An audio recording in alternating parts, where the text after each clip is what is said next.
O'zbekiston Respublikasi Prezidentining 2024-yil 31-dekabrdagi Jizzax viloyatini ijtimoiy-iqtisodiy rivojlantirishni jadallashtirish bo'yicha qo'shimcha chora-tadbirlar to'g'risidagi 468-sonli qaroriga muvofiq Jizzax shahridagi ko'p qavatli uylarni ta'mirlash, ularning tashqi qiyofasini yaxshilash va muhandislik infratuzilmasini yaxshilash ishlari bosqichma-bosqich amalga oshirilmoqda. Loyihalar Jizzax viloyat hokimligi huzuridagi yagona buyurtmachi xizmati injiniring kompaniyasi davlat uyintar korxonasi buyurtmachiligida amalga oshirilmoqda. Hozirgacha Jizzax shahrining qator mahallalaridagi ko'p qavatli uylarda fasad qismlar bazalt qoplamasi bilan qoplanmoqda. Tom qismlari shifer yoki profnastil bilan yangilanmoqda. Shuningdek, yerto'la qismlaridagi muhandislik kommunikatsiya quvurlari almashtirilib, ichki issiqlik tizimlari tiklanmoqda. Ta'mirtalab uylarda to'liq ta'mirlash ishlari olib borilmoqda.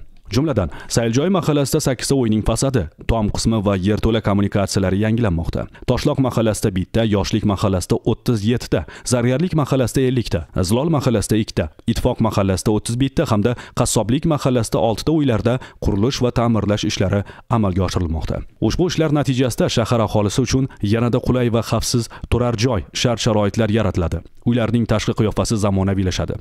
Muhandislik infratuzilmalari esa zamonaviy talablar darajasida faoliyat yuritishi ta'minlanadi.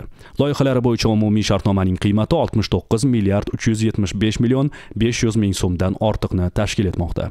Bu ishlar Jizzax shahridagi uy-joy fondlarining zamonaviylashuvi, aholi hayot sifatining yaxshilanishi hamda shahar infratuzilmasining barqaror rivojlanishiga xizmat qilmoqda. Shu bilan birga mazkur loyihalar mahalliy iqtisodiyotga ijobiy ta'sir ko'rsatib, yangi ish o'rinlari yaratishga ham turtki bermoqda.